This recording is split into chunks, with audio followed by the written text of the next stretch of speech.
اور جب انہیں پہنچتی ہے کوئی برائی تو کہتے ہیں کہ یہ آپ کی وجہ سے ہے، یعنی رسول پاک صلی اللہ علیہ وسلم کو استغفر اللہ لوگ کہتے تھے کہ ہمیں یہ جو نقصان پہنچا ہے یہ آپ کی وجہ سے ہمیں پہنچا ہے۔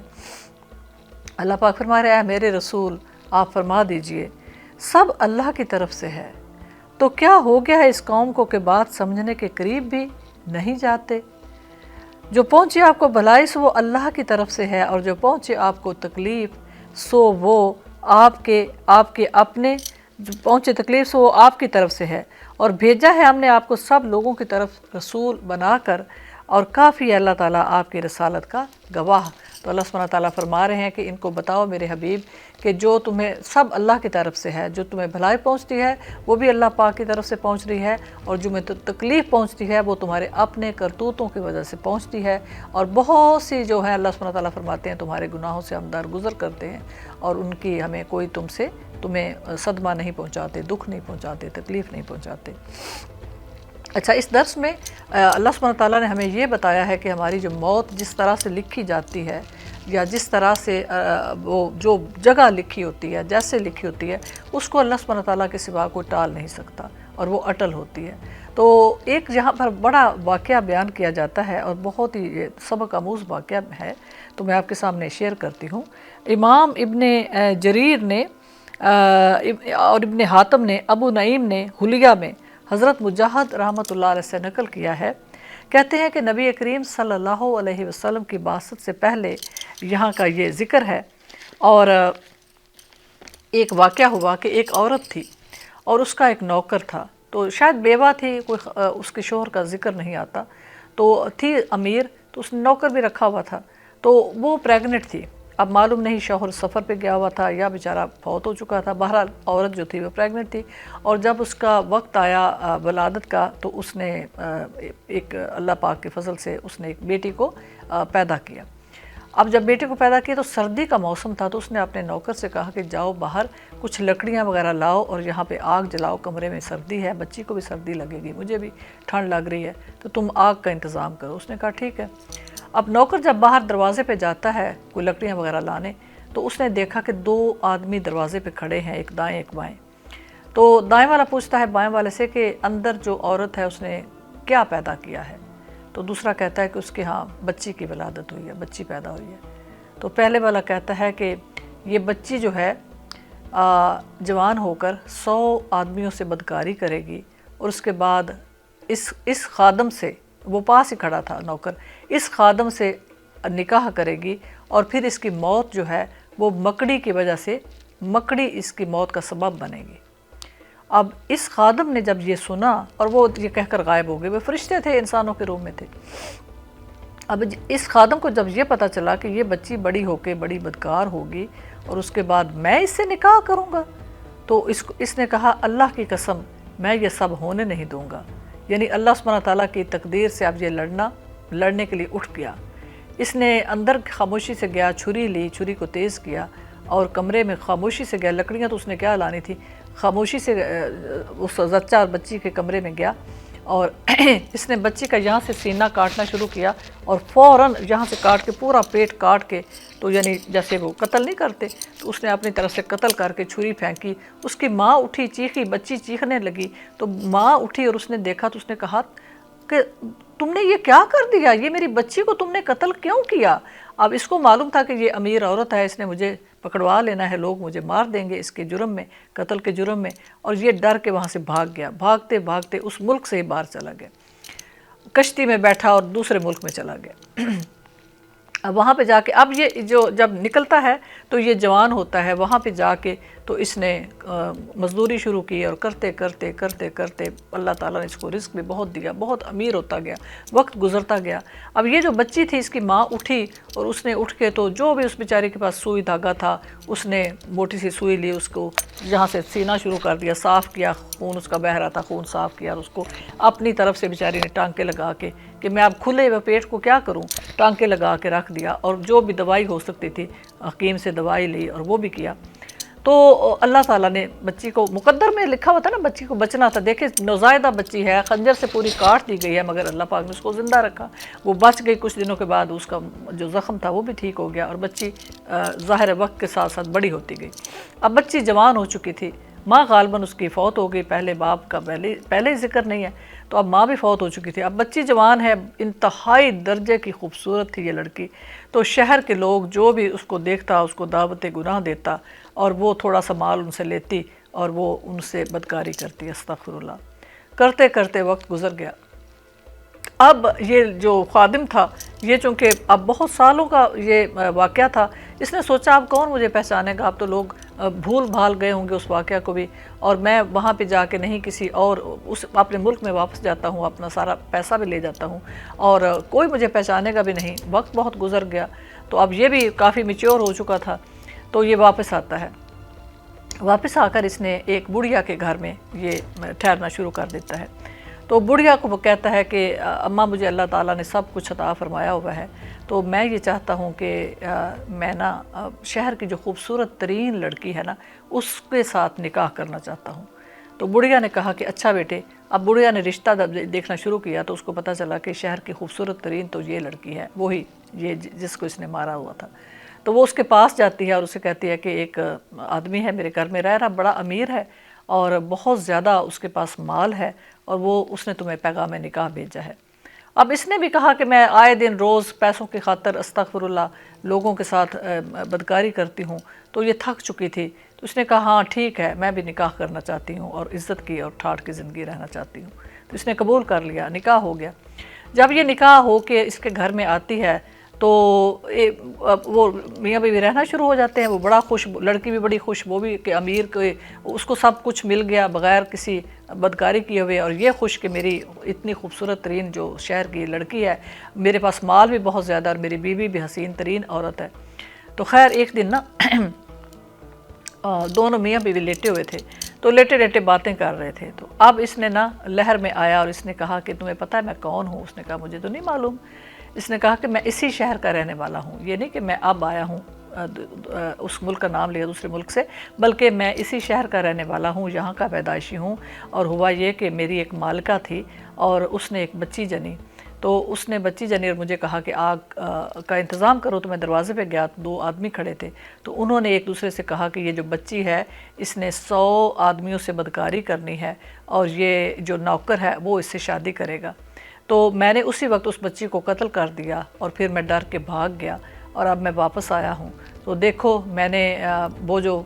2 آدمی کہہ رہے تھے کہ میرے اس کے مقدر میں یہ ہے اور میرے مقدر میں وہ ہے، تو دیکھو میں نے اسے جھوٹ کر کے ثابت کیا، اور میں نے بچی کو قتل کر چکا ہوں، اور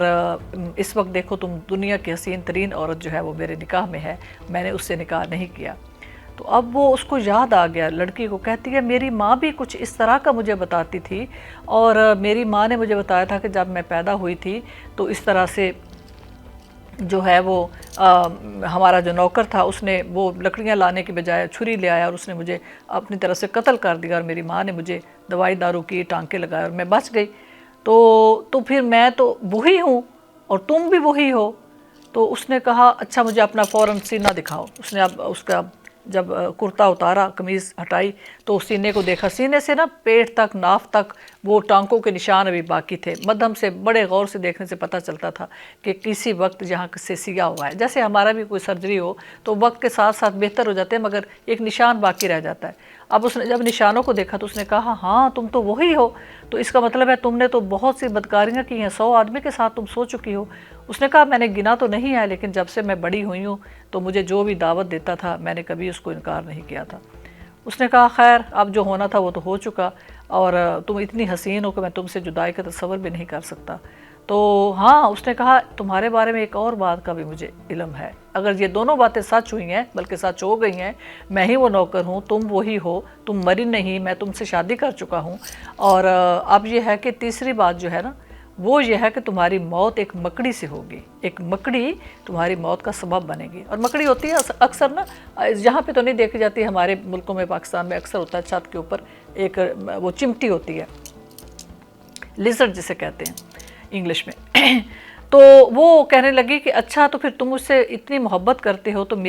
میں ڈر گئی ہوں، پھر ایسا کرو کہ ایسا انتظام کرو، ایسا محل بناؤ جس میں مکڑی تو بہت بڑی ہے، کوئی مچھر کا دانہ بھی اس میں نہ آ سکے۔ اس نے کہا ہاں ایسی تو کوئی بات نہیں، میرے پاس بہت مال ہے۔ اس نے شہر کے کنارے پر بڑی خوبصورت، جیسے دریا کے کنارے پر بہت خوبصورت محل بنایا، اور محل ایسا بنایا کہ وہ بالکل بند تھا، اس میں سوائے ہوا کے کوئی چیز اندر نہیں آ سکتی تھی۔ وقت گزرتا گیا، اور جب اللہ سبحانہ تعالیٰ نے چاہا اپنا مقدر دکھانا، اور جو مقدر میں لکھا ہوا تھا اور جو تیسرا فیصلہ تھا وہ بھی، تو دونوں پھر ایک دن لیٹے ہوئے ہیں، اور اچانک شوہر جو ہے نا وہ چھت کو دیکھتا ہے تو کہتا ہے او میرے اللہ، وہ دیکھو چھت پر کیا۔ تو اس نے کہا کیا؟ جب اس نے دیکھا تو اس نے کہا وہ تمہاری موت، مکڑی آ گئی۔ حالانکہ ہمارا محل جو ہے ایسا بنایا ہوا ہے کہ اس میں کوئی چیز داخل نہیں ہو سکتی، لیکن یہ دیکھو مکڑی اندر آ چکی ہے۔ اب لڑکی ہنسی، بجائے اس کے کہ وہ گھبرانے کے، وہ ہنسنے شروع کر دیا۔ اس نے کہا اچھا تو میری موت ہے؟ اس نے کہا تم اسے نیچے اتارو کسی ڈنڈے وغیرہ سے، اور تم نے مارنا نہیں، ماروں گی میں اسے قتل کروں گی، میں اسے دکھاؤں گی کہ تو مجھے کیا قتل کرے گی، اس سے پہلے میں تجھے قتل کر دوں گی۔ اس نے کہا ٹھیک ہے۔ وہ اٹھا، اس نے کسی لاٹھی وغیرہ سے مکڑی کو مارا، وہ نیچے گر گئی۔ اب جیسے نیچے گری تو یہ اٹھی بڑی لہر کھاتے ہوئے اور کہنے لگی کہ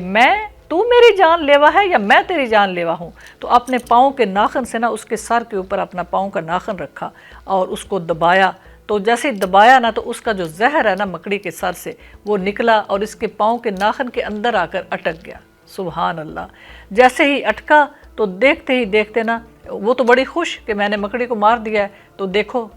بھلا یہ مجھے کیا مارے گی۔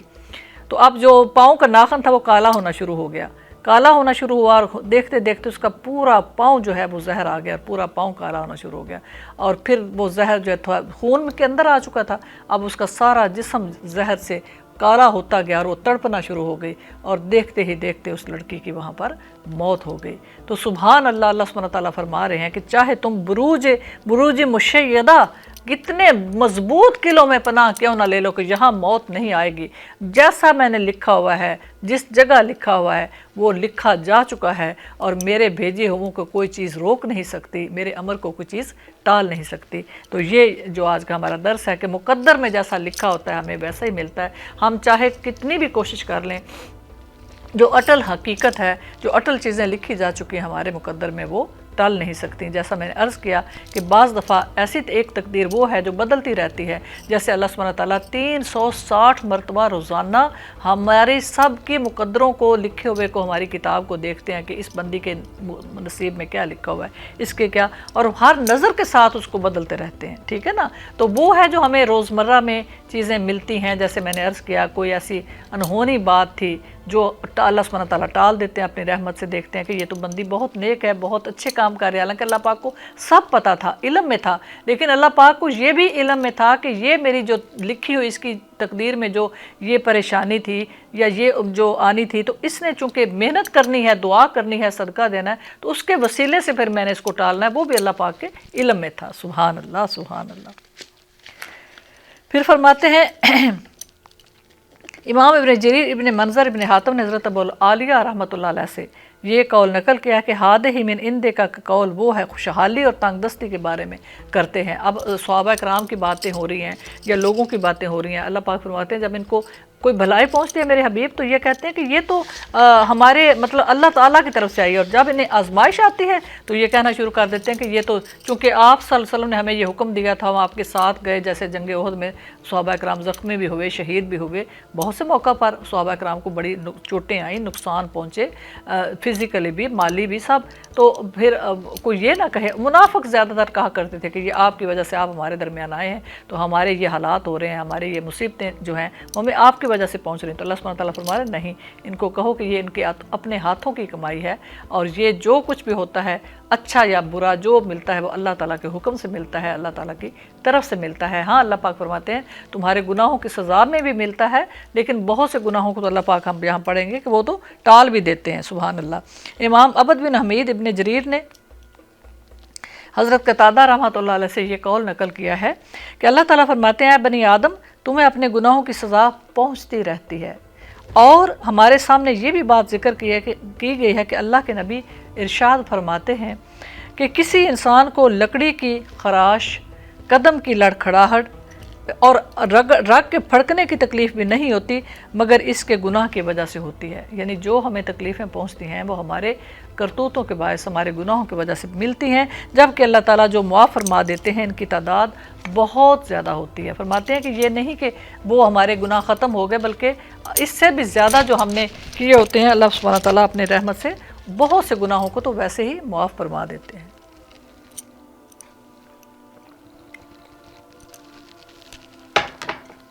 پھر فرماتے ہیں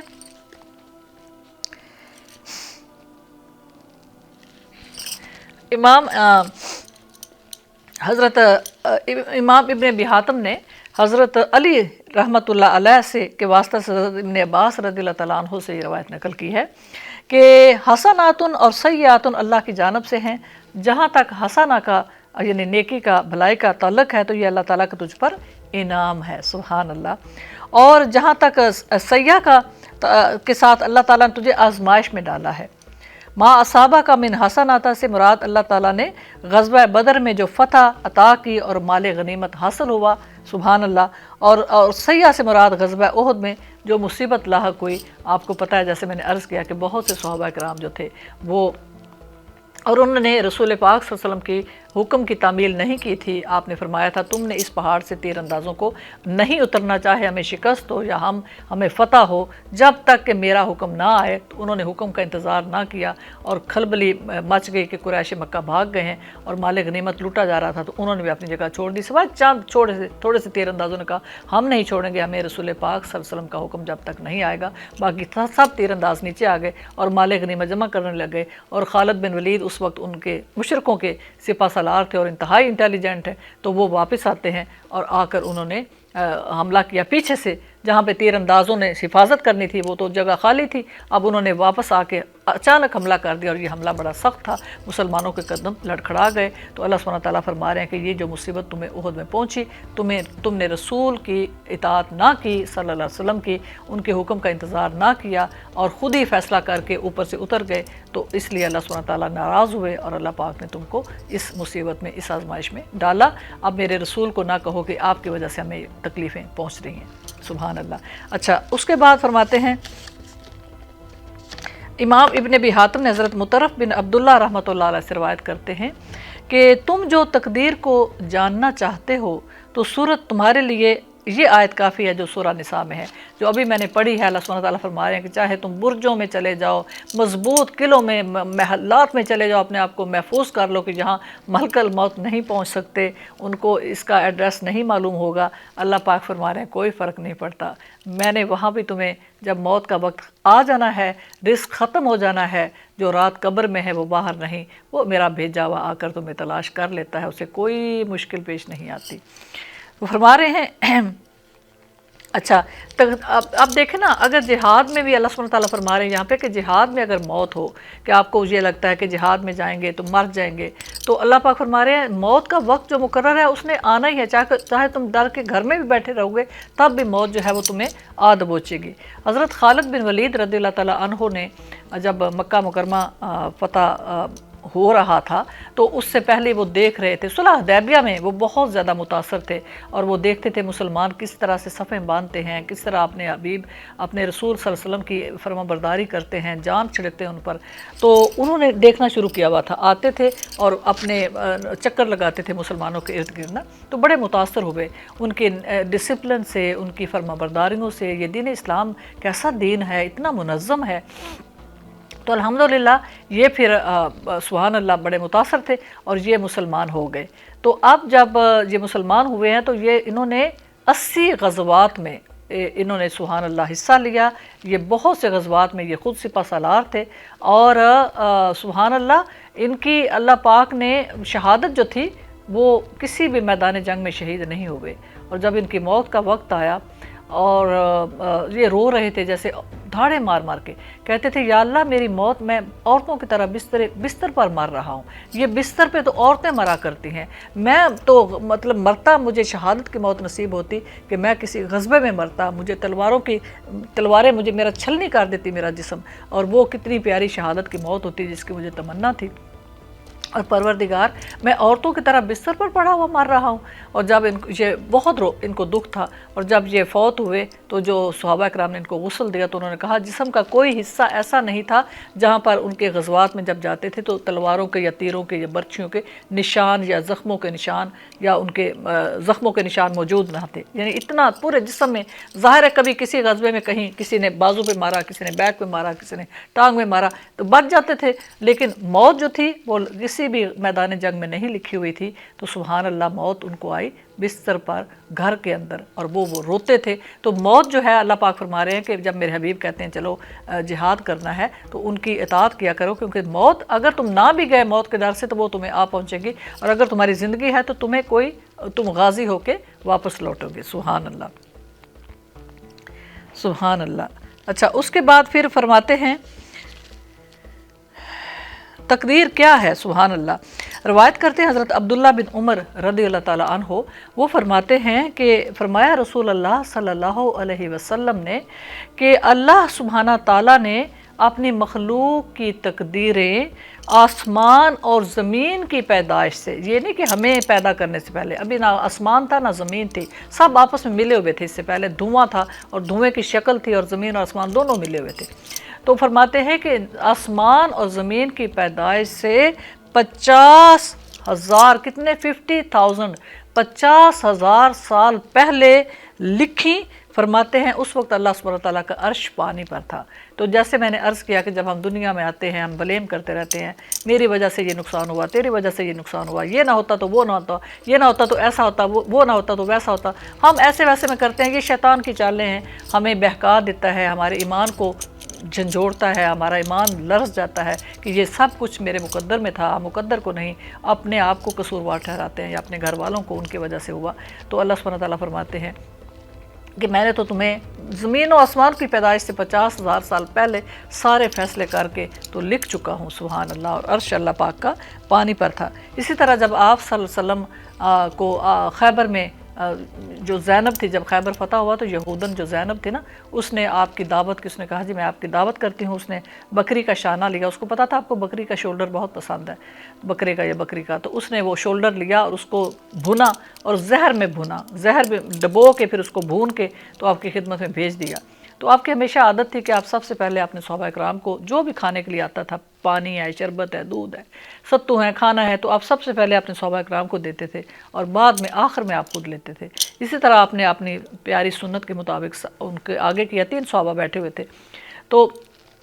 ایک صحابی جوان تھے تو انہوں نے بڑا سا اس کا ٹکڑا کاٹا اور کھانا شروع کر دیا، اور دوسرے صحابی نے بھی کھانا شروع کیا. تو جب آپ صلی اللہ علیہ وسلم تک پہنچا، زیادہ نہیں تھے، بس 2 صحابی تھے آپ کے پاس. جب آپ تک پہنچا تو آپ نے جیسے وہ بوٹی توڑی اور منہ میں ڈالی تو اللہ پاک نے اس کو زبان دی. اس نے کہا مجھے مت کھائیے، میں زہر میں ڈوبی گئی ہوں، مجھ میں زہر ڈبو دیا گیا ہے. تو آپ صلی اللہ علیہ وسلم نے وہ پھینک دی اور اپنے صحابہ کو فرمایا کھانا فوراً بند کر دو، کھانا مت کھاؤ. آپ نے زینب کو بلایا اور اسے کہا کہ تم نے ہمارے کھانے میں زہر ڈبویا ہے اس بکری کے شانے میں. تو اس نے کہا جی ہاں. تو آپ نے فرمایا کیوں؟ تو اس نے کہا اس لیے کہ میں چاہتی تھی کہ اگر آپ اللہ کے سچے رسول ہیں تو آپ کا رب آپ کو اس کی اطلاع دے دے گا، اور اگر آپ نہیں ہیں تو ہمیں آپ سے نجات مل جائے گی. اچھا، آپ نے فرمایا ٹھیک ہے تم جاؤ. تو اس کے بدلے میں آپ صلی اللہ علیہ وسلم نے اس کو کوئی سزا نہیں دی. لیکن جب وہ صحابی جو جنگ تھے وہ بیچارے تھوڑی دیر میں پھڑک کے، زہر چونکہ بہت زیادہ تیز تھا تو وہ ان کی جان چلے گی. تو ان کی جان کے بدلے میں پھر اس کو بھی جان کا بدلہ جان ہے، اس کو قتل کرایا گیا. لیکن آپ نے اپنا بدلہ لینے کے لیے پہلے اس کو کہا جاؤ تم گھر جاؤ. لیکن جب جو دوسرے صحابی بھی فوت ہو گئے، دونوں صحابہ کرام، تو پھر آپ نے ان کے بدلے میں اس کی جان لی. اچھا، تو پھر سلمہ اچھا اس کا جو اتنی دیر آپ کی رہی تھی نا زبان پہ، تو آپ کو بہت زیادہ تکلیف ہوتی تھی. 3 سال آپ صلی اللہ علیہ وسلم اس کے بعد حیات رہے ہیں، تو آپ کو اکثر اتنی زیادہ تکلیف ہوتی تھی، آپ پچنے بھی لگوایا کرتے تھے. حضرت سلمہ نے آپ کی جو آخری لمحات تھے، آخری دنوں میں اس کی بہت زیادہ تکلیف تھی، بہت سر میں بھی شدید درد ہوتا تھا اور بہت زیادہ آپ کی طبیعت خراب تھی. حضرت سلمہ نے کہا کہ یا رسول اللہ صلی اللہ علیہ وسلم، کیا یہ وہی خیبر میں جو بکری کا زہر تھا وہی ہے نا جس کی وجہ سے آپ کو اتنی شدید تکلیف میں مبتلا ہیں؟ تو آپ نے فرمایا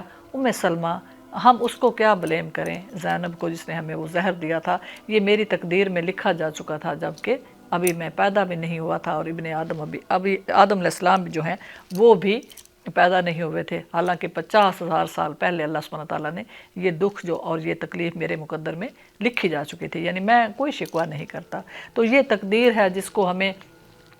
اللہ تعالیٰ کی رضا سمجھتے ہوئے ماننا پڑتا ہے۔ کبھی اچھی ہوتی ہے، کبھی نہیں اچھی ہوتی، تو اللہ سبحانہ تعالیٰ سے ہم دعا کرتے ہیں کہ اللہ سبحانہ تعالیٰ ہمارے نصیب میں کچھ بھی برا لکھا ہوا ہے ہمارے بچوں کے نصیب میں، تو اپنی رحمت کو دیکھتے ہوئے اس کو ٹال دیں اور ہمیں اپنے خاص فضل سے ڈھانپ لیں، اور ہم کچھ بھی کسی آزمائش کے لائق نہیں، ہمیں سارے آزمائشوں سے محفوظ رکھیں، آمین۔ سبحان ربک رب العزت اما یصفون وسلام علی المرسلین والحمد للہ رب العالمین وآخر دعوانا والحمد للہ رب العالمین۔